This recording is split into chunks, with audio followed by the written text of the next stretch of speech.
You know that one person who has had Instagram for 7 years and somehow has 3 posts? Maybe none. No stories, no selfies, no random vacation dumps, no photo carousel of my life lately.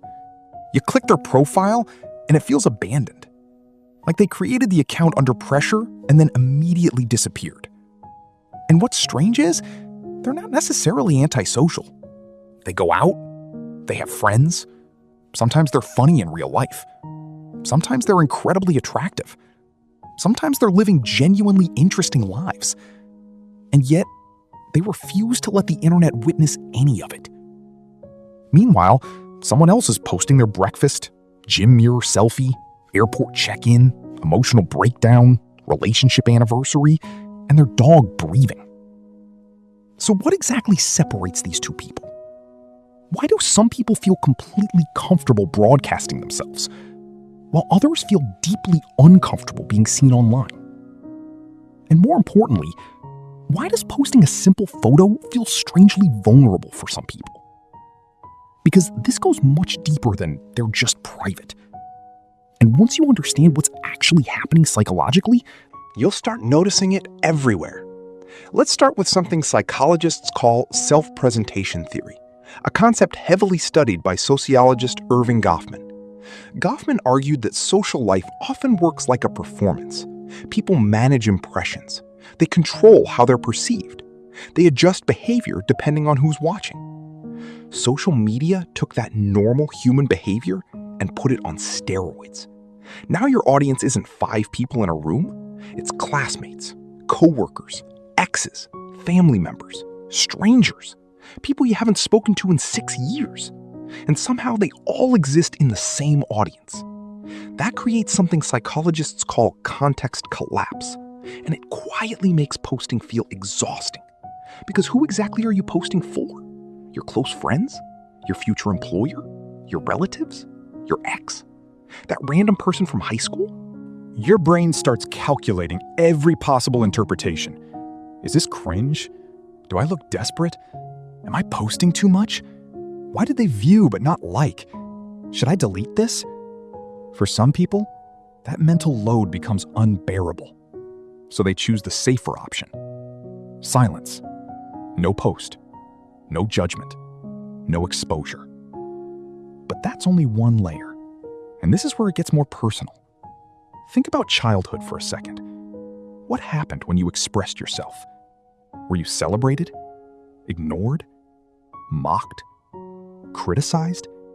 Did someone make fun of how you dressed? How you looked? How you spoke? Did family members constantly compare you to others? Did classmates humiliate you? Did you get laughed at for being excited about something? These moments seem small. They're not. Psychologists call this social evaluative threat. Your nervous system starts associating visibility with danger. Being noticed feels risky. Standing out feels unsafe. And social media is literally built around visibility. You post, people evaluate, people compare, people judge.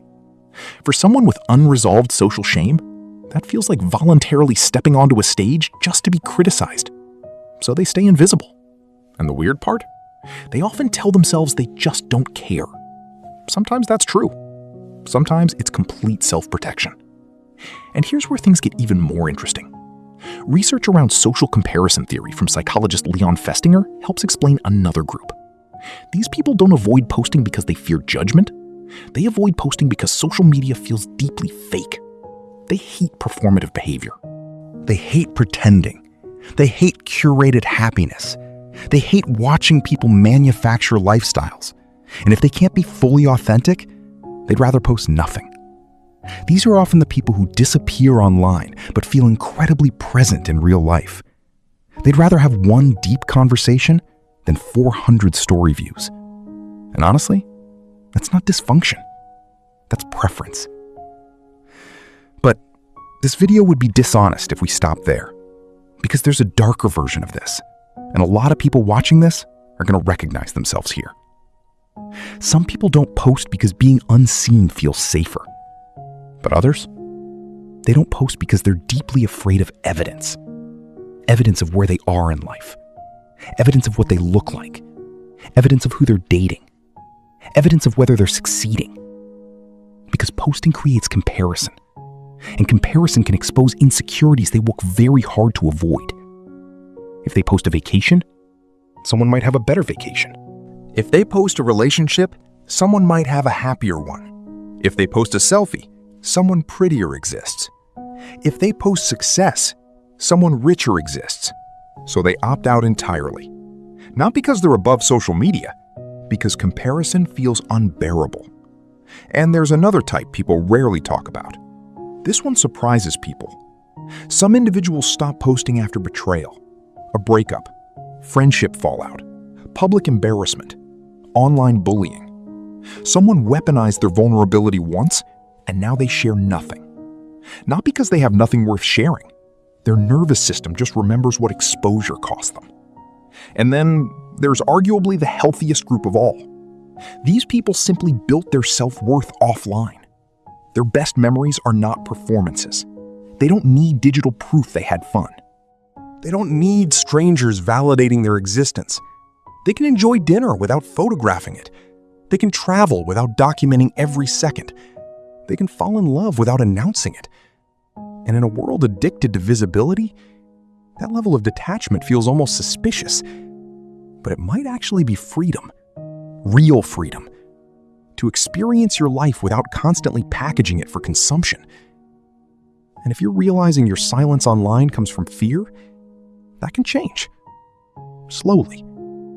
You don't need to suddenly become an influencer. You don't need daily selfies. You don't need to force vulnerability. But you should ask yourself an uncomfortable question. Are you protecting your peace? Or are you hiding? Because those are not the same thing. One is intentional. The other is fear wearing mature language. And if you've spent years shrinking yourself, offline and online, start smaller. Post something imperfect. Share one thought. Let yourself be visible in tiny ways. Because confidence isn't built through hiding until you feel ready. That day rarely comes. Confidence is built through repeated evidence that being seen won't destroy you. And if you're someone who's been stuck in that loop of overthinking, self-censorship, and constantly feeling like you're living smaller than you want to, check the pinned comment. I put together something specifically for people trying to break those mental loops and become more consistent in real life. Because awareness is useful, but action changes your life.